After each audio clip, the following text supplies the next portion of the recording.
Assalamu alaikum students. Today we will start the revision of chapter number 9, element, compound and mixture. This is our second session. Students, in chapter number 9, elements, compound and mixture, we have learned about the element. Recall what is element? In the first session I have told you, yes, an element is a chemical substance that cannot be broken down into anything simpler. That is because it is made up of only one type of atom. फिर मैंने आपको different element की example भी बताई थी, फिर मैंने आपको ये भी बताया था कि उनके सिंबल्स क्या होते हैं. ठीक है, कुछ एलिमेंट के लिए हम सिंबल्स उनके फर्स्ट लेटर को ले लेते हैं, for example carbon, hydrogen and oxygen. लेकिन कुछ के लिए जो है वो हम डिफरेंट लेते हैं. फॉर एग्जांपल मरकरी के लिए Hg, सिल्वर के लिए Ag, आयरन के लिए Fe. ये मैंने आपको समझा दिया था. Today we will learn about the what is atom. What is atom? Page number 123. An atom is the smallest part of element that can exist and take part in chemical reaction. देखिए दो बातें, can exist and chemical reaction. यानी किसी भी element का सबसे smallest part जो exist भी कर सके और किसी केमिकल रिएक्शन में पार्टिसिपेट भी कर सके, इस पार्ट को हम क्या कहते हैं? एटम. क्या कहते हैं? एटम. क्लास 5 में आप कर चुके हैं. क्लास 5 में मैंने आपको एक्सप्लेन भी किया था. लुक एट दिस डायग्राम कि centre part is known as the nucleus और इसके चारों तरफ क्या चीज़ होती है? इसको हम क्या कहते हैं? शेल. ठीक है, ये शेल मौजूद नहीं होते, नज़र नहीं आ रहे थे, इस तरह लाइन नहीं होती, लेकिन हम इसको कंसीडर करते हैं शेल. अगर कम इलेक्ट्रॉन है तो वन शेल, अगर ज़्यादा इलेक्ट्रॉन है तो इसके अंदर और भी शेल्स जो हैं वो फॉर्म होते हैं. उनके चारों तरफ, न्यूक्लियस के चारों तरफ जो है वो इलेक्ट्रॉन मूव करते हैं. रिकॉल कीजिए, मैंने आपसे क्या बताया था? न्यूक्लियस के अंदर क्या चीज़ प्रेजेंट होता है? Yes, proton and neutron. याद है आपको? क्लास 5 में हम कर चुके हैं, 6 में भी कर चुके हैं. और इसके चारों तरफ जो शेल है उसमें क्या चीज़ मूव करती है? इलेक्ट्रॉन. ठीक है, क्या चीज़ मूव कर रहा होता है? इलेक्ट्रॉन. ठीक है, inside the nucleus proton is present, neutron is present और इसके चारों तरफ क्या चीज़ रिवॉल्व करेगा? That is the electron. इनके ऊपर चार्ज क्या होता है ये भी मैंने आपको बताया था और याद करने के लिए मैंने आपको समझाया था P for proton, so it have a positive charge. P for proton, P for positive. याद हो गया? न्यूट्रॉन के ऊपर कोई चार्ज नहीं होता, ये न्यूट्रल होता है. N से न्यूट्रल, इसके पास कोई चार्ज नहीं. And electron have a negative charge. सब बातें मैंने आपको समझा दी. ठीक है, वापस आइए पेज नंबर 123 पे. जी, proton these have a positive charge and they are present inside the nucleus. Neutron, they have no charge, they are neutral. Electron, these have a negative charge. ये हम क्लास 5 में भी पढ़ चुके हैं और मैं क्लास 6 में भी आपको एक्सप्लेन कर चुकी हूँ. Centre part is known as a nucleus. Nucleus के अंदर न्यूट्रॉन और प्रोटॉन होते हैं, जबकि इसके चारों तरफ जो चीज़ सर्कल में मौजूद होती है, इसको आपके बुक में यहाँ पे इलेक्ट्रॉन क्लाउड लिखा हुआ है. ठीक है, इलेक्ट्रॉन क्लाउड इसलिए लिखा हुआ है कि जो इलेक्ट्रॉन मूव करते हैं, they move so quickly that they turn into a blurry cloud. इतने तेज़ मूव करते हैं कि आपको वो लाइन नज़र नहीं आती. एक जैसे आपको मैं यहाँ पे एग्जाम्पल देती हूँ, मैंने क्लास में भी एग्जाम्पल दी थी. आप अगर अपने फ़ैन को देखें तो फ़ैन के 3 ब्लेड्स हैं, लेकिन जब आप फ़ैन को ऑन करते हैं वो तेज़ी से रोटेट करता है तो आपको उसके ब्लेड्स नज़र नहीं आते. बिल्कुल सेम एट इज़ जब यहाँ पे इलेक्ट्रॉन बहुत फास्ट मूव करता है तो हमें वो इलेक्ट्रॉन नज़र नहीं आते हैं, एक हमें ब्लर सा क्लाउड नज़र आता है. That's why it is known as the electron cloud. क्या कहते हैं इसको हम? Electron cloud. ठीक है, अब आपके पास ये 3 डायग्राम्स है, ये हम डिस्कस कर चुके हैं. दोबारा मैं आपको बताती हूँ. This is a hydrogen. Hydrogen के पास एक प्रोटॉन है और एक इलेक्ट्रॉन है. 1 proton one electron. There is no neutron. Second diagram is helium. Helium have a 2 proton, 2 neutron and 2 electron.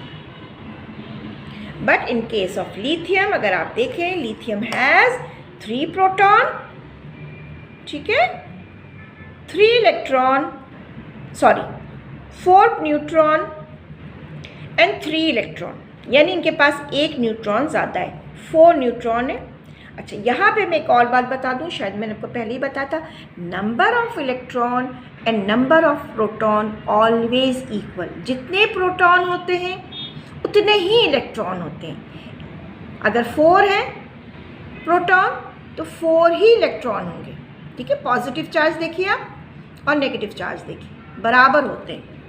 और बराबर होने की वजह से इनके ऊपर कोई चार्ज नहीं होता है. या आप बड़ी क्लास से पढ़ेंगे, जब ये एक इलेक्ट्रॉन दे दें या इलेक्ट्रॉन ले लें तो फिर इनके ऊपर नेगेटिव चार्ज आ जाता है, ठीक है. अगर ये ले लेते हैं, इनके पास इलेक्ट्रॉन आ जाए तो इनके पास नेगेटिव चार्ज आ जाता है. अगर किसी को इलेक्ट्रॉन दे दें तो फिर इनके पास प्रोटॉन ज़्यादा हो जाते हैं तो इनके ऊपर पॉजिटिव चार्ज आ जाता है, ठीक है. यह आप बाद में बड़ी क्लास से पढ़ेंगे. अभी आप ये बात याद रखिए कि number of electron always equal to the number of proton, ठीक है. इस पर हमने एक क्वेश्चन भी किया था कि what are the difference between hydrogen atom and lithium atom. ये अभी आप क्वेश्चन आप करेंगे, मैं आपको शो कर देती हूँ, ठीक है. ये अगर आप चाहें तो स्क्रीनशॉट ले लें, लेकिन आपके पास ये आंसर आपकी कॉपीज़ में किया हुआ है, आप अपनी कॉपी से देख के कीजिएगा. Give 2 difference between the hydrogen atom and the lithium atom. आपके पास आंसर है hydrogen has a no neutron, hydrogen has 1 electron shell and it has 1 proton and 1 electron. Lithium में आप लिखेंगे lithium has 4 neutron, lithium has 2 electron shell and it has 3 proton. और इसके सामने आप हाइड्रोजन एटम और लिथियम की डायग्राम बनाएंगे. ये बीच वाली नहीं बनाएंगे, सेंटर वाली नहीं बनाइएगा. फर्स्ट वन हाइड्रोजन की एंड थर्ड वन लिथियम वाली. आप ये दोनों डायग्राम जो है इस क्वेश्चन के आगे ड्रॉ कर लीजिएगा. और ये क्वेश्चन आप अपनी कॉपी पे ज़रूर कीजिएगा, क्योंकि ये हम पहले भी कर चुके हैं. आप इसको अच्छी तरह याद भी कीजिएगा ताकि आपको याद भी हो जाए. Now move to page number 124. Page 124, there is another topic which molecule. Molecule. And what is the definition of molecule? A molecule is made up of 2 or more atoms chemically joined together. यानी एक से ज़्यादा, 2 हो या 2 से ज़्यादा, अगर chemically combine हो जाए तो इट मेक अ मॉलिक्यूल. इसकी एग्जाम्पल मैं आपको देती हूँ आपके बुक में. इस वक्त यहाँ पे ऊपर देखिए ऑक्सीजन की एग्जाम्पल दी हुई है. 2 ऑक्सीजन एटम आपस में कंबाइन हो गए, इट मेक अ मॉलिक्यूल. इसको हम कैसे लिखेंगे? हम लिखेंगे O2, 2 ऑक्सीजन के मॉलिक्यूल. नेक्स्ट डायग्राम देखिए नीचे बुक में, ये मैं आपको पहले भी बता चुकी हूँ. यहाँ पे आपके पास मिसप्रिंट हो गया है, इसको आप कट कर दीजिए और आप खुद डायग्राम बनाइए. H2O, H2O का मतलब वाटर का फॉर्मूला है, ठीक है. ये मॉलिक्यूल है H2, 2 हाइड्रोजन होंगे और 1 ऑक्सीजन होगा. यहाँ पे मिसप्रिंट हो गया बेटा, इसको आप सही कर लीजिए. 1 oxygen and 2 hydrogen, H2O. This is a example of molecule. This is a example of molecule. जब 2 या 2 से ज़्यादा एटम केमिकली कंबाइन हो जाए, दिस मेक अ मॉलिक्यूल, ठीक है. अगर आप और देखना चाहें तो आप ये भी देख सकते हैं जी. This is a oxygen molecule, this is a water molecule and this is a ammonia. 1 nitrogen and 3 hydrogen, ठीक है. 3 hydrogen and 1 nitrogen. This is a molecule. What is the difference between the molecule and compound? Compound is another word. Yes, underline कीजिए page 124. When 2 or more different atoms combine, they form a completely new substance. New substance. अब आपके पास book में जो 2 example दी हुई है, आप खुद देखिए जी. ऊपर ऑक्सीजन है, ऑक्सीजन 2 ऑक्सीजन के एटम कंबाइन हुए, O2 बना, लेकिन ऑक्सीजन ही रहे. This is a molecule. नीचे वाली एग्जाम्पल देखिए, 2 हाइड्रोजन और 1 ऑक्सीजन कंबाइन हुए, इट गिव अ वाटर. एक नई चीज़ बन गई, इसमें ऑक्सीजन और हाइड्रोजन कंबाइन होकर एक नई चीज़ बना रहे हैं. So it is a compound. Molecule तो है लेकिन ये कंपाउंड भी है. ठीक है, यहाँ पे दोबारा देखिए, it make a new substance. New substance that is known as a compound. ठीक है, समझ में आ रहा है. मॉलिक्यूल ये भी है, मॉलिक्यूल ये भी है, लेकिन this is the only molecule and this is a compound जब न्यू सब्सटेंस बनते हैं. ठीक है, अब आप आ जाइए, what is the difference between the mixture and compound. What is the difference between mixture and compound? जी वेरी इजी. जल्दी से बता दें, मैं बता चुकी हूँ आपको. यस, क्या लिखा हुआ है? All substance are made up of atom and molecule. ये बात हमें मालूम है. Because these are too small to see with the naked eye, it is common to represent them by the small circle और बॉल. ये आपको इन्होंने ball बना के सिंबल शो कर दिया. This is the element sulphur and this is the element iron. ठीक है ना, समझ में आ रहा है. ये सल्फर है और ये आयरन है. अब आप इसको मिक्स करते हैं. मिक्स करते हैं, ये दूर दूर रहेंगे, आपस में कंबाइन ना हो. अगर ये मिक्स हो गए, कंबाइन नहीं हुए, अभी इनके दूर दूर मौजूद है, तो this is a mixture. This is a mixture. इनमें कोई केमिकल रिएक्शन नहीं हुआ है. It is a mixture. अब आइए फर्स्ट लाइन को अंडरलाइन करें पेज 125 पे. व्हेन टू और more element are mix but not chemically combine. Chemically combine नहीं हो, this is known as a mixture. क्या कहेंगे आप इसको? मिक्सचर. दूर दूर पड़े हुए. ठीक है, अब आ जाइए दूसरी डायग्राम देखिए जी. अब इस डायग्राम में आयरन और सल्फर आपस में कंबाइन हो गए. एक केमिकल कॉम्पोजिशन आपको नजर आ रही है. एक केमिकल रिएक्शन हुआ है और एक नई चीज़ बन गई है. The name of the new thing is the iron sulphide. क्या कहेंगे इसको हम? Iron sulphide. दोबारा देखिए, ये सल्फर है, ये आयरन है. ठीक है, एलिमेंट्स. जब ये दूर दूर रखे हुए हैं, कोई केमिकल रिएक्शन नहीं हुआ, इसको हम क्या कहेंगे? मिक्सचर. ये करीब करीब आ गए, इनके अंदर केमिकल रिएक्शन हो गया, एक नई चीज़ बन गई, इसको हम क्या कहेंगे? कंपाउंड. अभी मैंने आपको पहले भी समझाया था वाटर के एग्जाम्पल में. कंपाउंड जब न्यू थिंग जो है वो फॉर्म हो, एक नई चीज़ बन जाए. ठीक है, यहाँ तक बात समझ में आ गई. अच्छा, अब मैं आपको एक और चीज़ बता रही हूँ कि what is a chemical change and what is a physical change. Chemical change का मतलब होता है कि कोई नई चीज़ ना बने, सेम थिंग मौजूद रहे, और इसको आप रिवर्स भी कर सकते हैं. अंडरलाइन करें, mixture are the example of physical change. In a physical change no new substance are made, the change is usually easy to reverse. आप इसको वापस भी ले सकते हैं. But what is a chemical change? जब दो या दो से ज़्यादा चीज़ें आपस में कंबाइन हो और एक न्यू थिंग बन जाए. Compound are the example of the chemical change. In chemical change, a completely new substance is made and the change is usually difficult to reverse. Difficult to reverse यानी इसको वापस नहीं ले सकते. दोबारा आ जाइए आयरन सल्फाइड के एग्जाम्पल पे.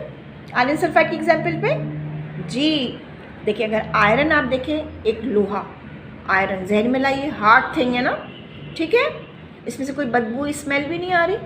ठीक है, सल्फर. सल्फर गंधक, अम्मी से कहिएगा येलो कलर का होता है, आपको कभी दिखाएंगी. ठीक है, गंधक ये भी जो है वो एक येलो कलर का मटेरियल, इसमें से बदबू नहीं आती, हल्की सी गंधक की स्मेल आती. जब इन दोनों का रिएक्शन होता है तो एक न्यू सब्सटेंस फॉर्म हो रहा है, that is the iron sulphide. ठीक है, अच्छा बिल्कुल ऐसे. अब आयरन सल्फाइड अगर आप देखें तो उसकी स्मेल बिल्कुल अलग होगी, उसका जो केमिकल कॉम्पोजिशन है बिल्कुल अलग होगा. अब आप आ जाइए डिड यू नो में. डिड यू नो में आपको एक और एग्जाम्पल दी है इन्होंने. क्या एग्जाम्पल दिया है जी? हाइड्रोजन और sulphur. Hydrogen is a gas. ठीक है, एनवायरनमेंट में गैस मौजूद है, कोई स्मेल नहीं है. सल्फर अगेन गंधक, हल्की सी स्मेल होती है इसमें गंधक की. लेकिन जैसे ही सल्फर और हाइड्रोजन आपस में कंबाइन होते हैं, केमिकल रिएक्शन होता है, एक न्यू सब्सटेंस फॉर्म होता है जिसको हम कहते हैं हाइड्रोजन सल्फाइड. क्या कहेंगे?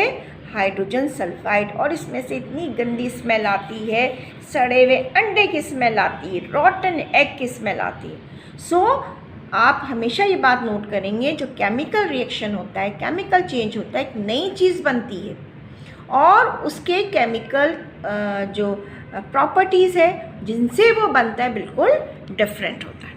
ठीक है, ये तमाम बातें आपको मैंने पहले भी बताई हुई हैं, अगेन मैंने आपको एक्सप्लेन कर दिया है। इन तमाम चीज़ों को अच्छी तरह लर्न कीजिए, पेज नंबर 122 से 125 तक अच्छी तरह लर्न करें, समझने की कोशिश करें। अगर आज आपका कॉन्सेप्ट क्लियर हो जाता है तो फिर क्लास 9 में जाके, क्लास 8 में जाकर आपको प्रॉब्लम नहीं होगी। व्हाट इज़ एलिमेंट आपको मालूम होना चाहिए, what is molecule, what is compound, what is a chemical reaction, what is a physical reaction, ठीक है ना, मिक्सचर क्या होता है, तमाम चीज़ें आपको मालूम हो।